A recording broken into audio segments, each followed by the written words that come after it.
Assalamualaikum warahmatullahi wabarakatuh. Salam sejahtera buat kita semua. Salam, Om Swastiastu, Namo Buddhaya, salam kebajikan. Balik lagi di channel YouTube Afif Safi, pakar bola komentaris sepak bola dengan kebahagiaan. Sebahagia kita masih diberikan kesehatan untuk menjalankan kehidupan. Dan gua doain buat kalian semua yang nonton video ini, semoga semua dalam keadaan sehat walafiat. Yang lagi sakit segera diangkat penyakitnya, yang belum kerja segera mendapatkan pekerjaan, yang lagi kuliah atau sekolah semoga diberikan nilai yang bagus dan diterima di universitas atau kantor-kantor yang kalian inginkan. Yang lagi di luar Indonesia yang lagi kerja semoga semakin sukses. Oke, hari ini pakar bola kembali hadir untuk menemani kalian ya, sharing, berdiskusi, menerima masukan, opini dan pendapat. Dan hari ini tentunya gua akan bahas seputar ini setelah Barcelona diprank oleh Nico Williams. Nah, opsi yang cepat akan dilakukan oleh Barcelona. Jadi setelah tidak berhasil mendapatkan Nico Williams, Barcelona langsung dengan tangkas mencari opsi untuk mendatangkan pemain top ya, diantaranya ada Luis Diaz, ada Marcus Rashford dan juga ada Rafael Leao. Tapi paling prioritas kali ini Luis Diaz. Nah, nanti akan gue bahas. Dan juga baru here we go, sebenarnya dari kemarin udah here we go, tinggal prosedur, melengkapi prosedur dan final check lah ya. Akhirnya si Rooney ini bergabung bersama Barcelona. Jadi siapakah Rooney? Nah, ini gua akan bahas detail ya, siapakah Rooney dan siapakah yang akan bergabung menyusul Rooney untuk memperkuat Barcelona. Jadi siapakah Rooney Barkji? Wah, ini namanya agak susah nih guys. Nanti gua akan bahas kira-kira peluangnya seperti apa dia di Barcelona, akan seperti apa Rooney Barkji ini di Barcelona. Tapi sebelumnya gue mau salam-salam dulu dari seluruh Indonesia dimanapun kalian berada, dari Sabang sampai Merauke yang lagi di luar negeri. Ya, absen. Terima kasih nonton terus Pakar Bola, Karbolmania. Langsung aja, let's go. Pemain baru yang memperkuat Barcelona bernama Rooney Barkji. Ini adalah calon bintang yang bersinar di Barcelona. Amin ya. Jadi kita mesti tahu dulu siapakah Barkji ini ya, asal usulnya, pemain mana, lahir di mana, kira-kira gayanya nih, stylenya nih seperti apa nih, cocok gak sama Barcelona. Oke. Dia lahir 15 November 2005. Ini adik-adian gue nih ya. Dia lahir di Kuwait. Dia di Kuwait dan orang tuanya nih di Suriah. Nah, jadi dia ada berdarah Suriah. Oke. Setelah itu dia pindah ke Swedia saat berusia 6 tahun. Nah, setelah itu dia mengembangkan diri, lalu masuk ke sekolah sepak bola SSB dulu. Tapi ini juga ada akademinya, ada tim di Liga 1-nya di Swedia. Itu ada yang namanya Malmo FF. Nah, ini Malmo kayaknya nih klubnya si siapa? Ibrahimovic nih. Nah, di situ umur 6 tahun dia udah main bola, udah masuk akademi. Setelah itu langsung gabung dengan Copenhagen saat berusia 14 sampai 15 tahun. Dia langsung masuk ke FC Copenhagen. Setelah itu dia langsung melakukan debut di senior ya, di Copenhagen. Ini pada November 2021. Saat itu usianya masih 16 tahun 6 hari. Nah, setelah itu dia juga mencetak gol ya sehari setelahnya. Pas main dia langsung cetak gol. Nah, kayak gimana sih cara mainnya? Mungkin lu udah ngeliat di YouTube highlight-highlightnya, atau adalah kayak misalkan Rooney skill gitu, Rooney assist, Rooney goal gitu, adalah kalian bisa lihat di situ.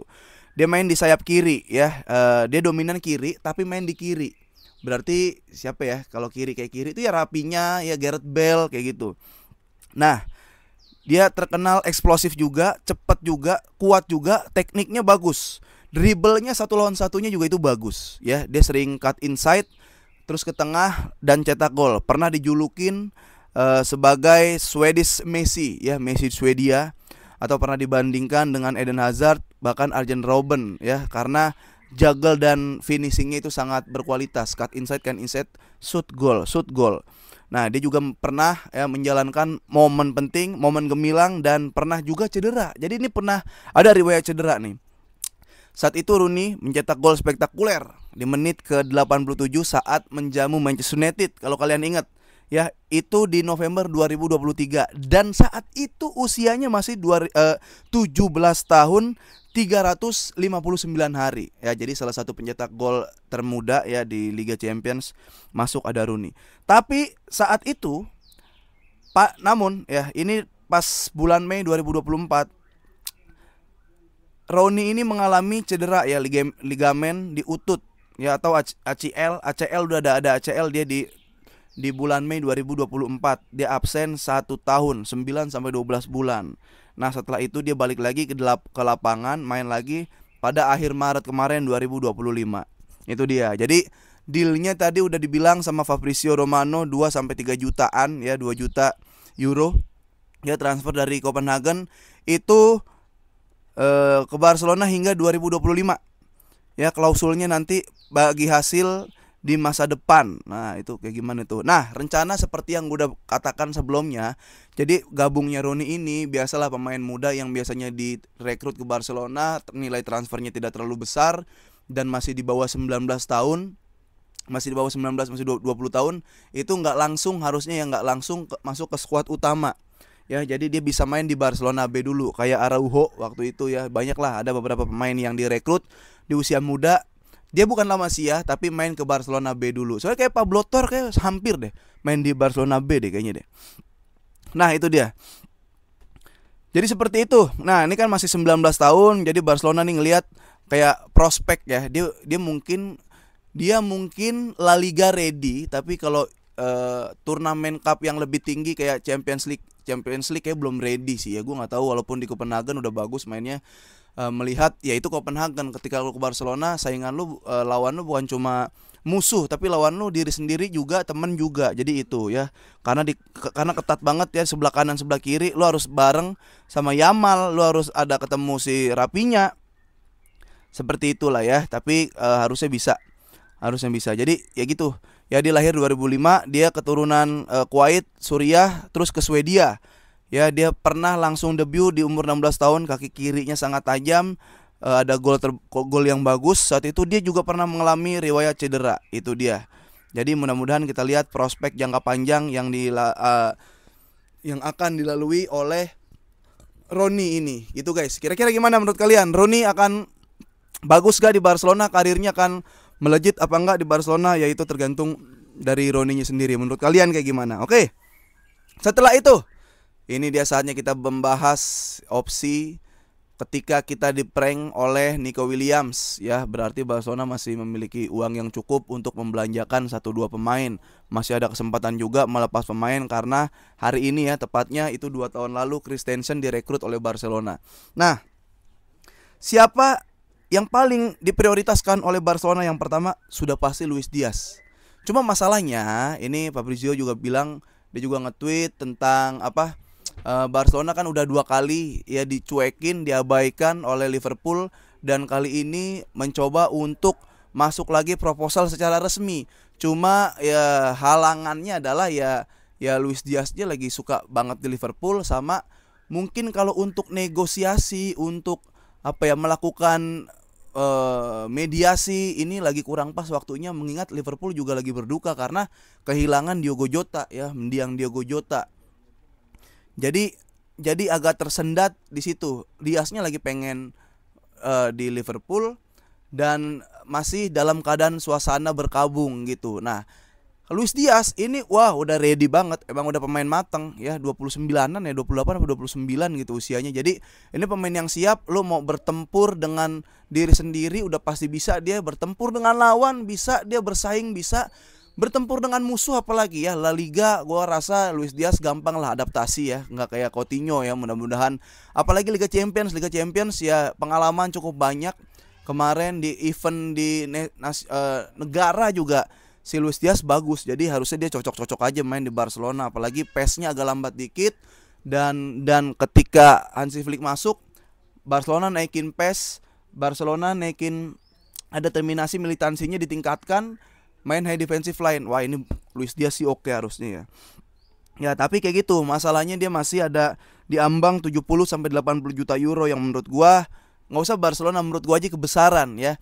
Lu bisa pindah dengan total transfer segitu ke klub yang gak ada value-nya, Ya tiba-tiba lu ke Paris Saint-Germain, anak-anak orang kaya, ke Spurs mungkin lu ke klub-klub kaya yang value-nya belum belum belum bernilai atau belum berarti banget lah di sepak bola. Ya lu bisa gitu. Cuma kalau Barcelona, kita juga punya pride, Barcelona punya kebanggaan, Barcelona punya sejarah, punya nilai. Barcelona ya sangat diperhitungkan di dunia sepak bola. Itu Luis Diaz, sekali lagi gue nggak tahu nanti akan seperti apa. Nah ini Marcus Rashford nih yang paling lebih ready lagi tersedia. Rashfordnya juga udah pengen banget main di Barcelona. Ya Manchester United juga sebut siap melepas via pinjaman, tapi ini via loan. Yaitu atau nanti ketika loan ada opsi pembelian sebanyak 40 juta euro. Wow. Ya Rashford sendiri pengen banget ke Barcelona sebelum dari kemarin juga di antara Nico yang ternyata agennya penipu itu, Rashford yang paling beneran pengen ke Barcelona. Gue rasa dia juga pengen kayaknya ke Barcelona. Cuma dia juga lagi enak di Liverpool dan ya lagi oke aja gitu di sana gitu. Kalau Rashford nih gue kayaknya emang sesuai nih sama value Barcelona nih. Kayak gitu ya. Jadi seperti itu. Diaz adalah kendalanya kalau 80 juta, wah nggak ngerti lah ya. Dan Liverpool juga masih ada faktor emosional karena ada lagi berkabung juga, lagi berduka gitu. Rashford ya gaji tinggi, ya butuh ruang. Rashford ini kendalanya cuma financial fair play mungkin. Ketika Rashford datang, terus gajinya kita tahu nanti berapa, itu bakal dicak lagi tuh, agak ribet lagi tuh. Kira-kira seperti itu ya. Itu dia. Jadi peluang Barcelona, Luis Diaz, resiko ini sangat tinggi karena mahal. Sebenarnya agak nggak mungkin ya. Rashford peluang nyata. Pemain juga berminat main di Barcelona, tapi harus lagi dicak lagi solusi bagaimana tentang gaji, transfer, dan pengeluaran Barcelona. Itu sih. Kalau Rafael Leao belum terlalu ya. Rafael Leao ya nggak bisa belok sih, kiri kanannya nggak bisa belok. Itulah ya yang bisa gue share. Dan di Instagram gue masih rame tentang patah tulangnya dan rusak beberapa ligamen Jamal Musiala itu akibat CWC. Masih banyak orang yang belum terima. Nggak apa-apa, gue ngerasa ya itu salah CWC ya. Mau lu bilang itu kan karena Donnarumma, itu kan karena si Jamal Musialanya yang nyerobot bola udah 90% ke kiper. Kalau ada CWC, kalau nggak ada CWC dia nggak bakal cedera. Ya dia lagi liburan, dia lagi sama keluarga, dia lagi ibadah, mungkin lagi kemana lah, bikin dirinya happy kayak gitu. Tapi kan pemain juga digaji. Ya digaji emang digaji, dapat duit ya dapat duit. Pemain kan butuh liburan. Nih karena udah tanggung ya, turnamen kayak gini udah tanggung, dinaikin nilainya. Jadi kayak tim-tim yang entah pelatih lagi butuh trofi, tim-tim yang butuh trofi, butuh exposure, butuh duit, itu kayak ya udahlah sekalian aja lah kita mainin lah, harga diri juga kok kayak gitu. Padahal kan lu lihat sendiri, Jurgen Klopp bilang ini worst idea never ya, ide paling buruk ya sepanjang sepak bola. Pep Guardiola juga ngomong kayak gitu. Banyak pemain juga yang nggak setuju.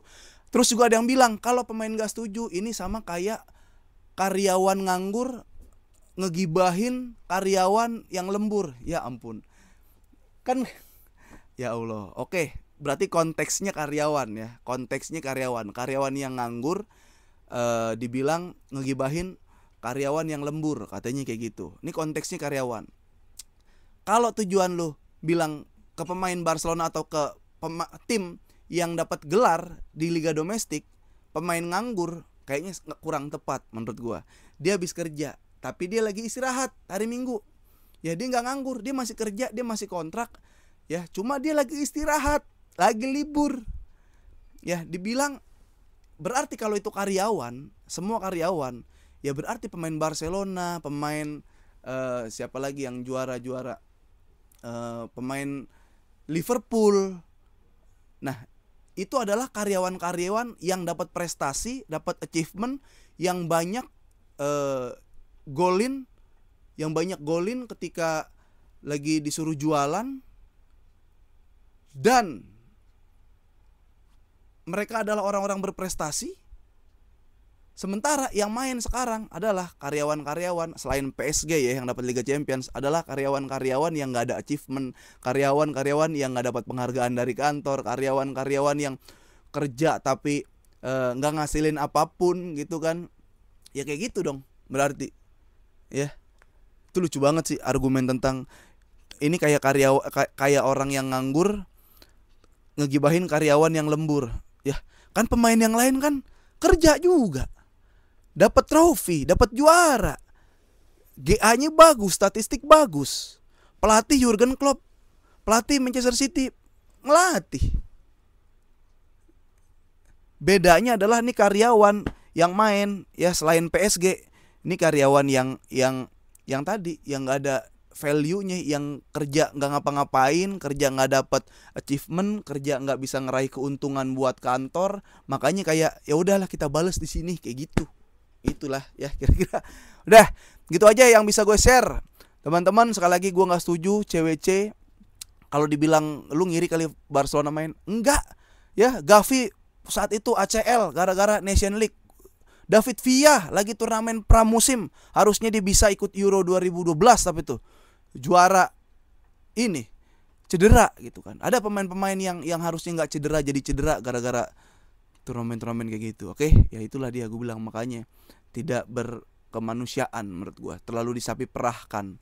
Oke, gitu aja. Vamos, sampai ketemu lagi di YouTube Pakar Bola.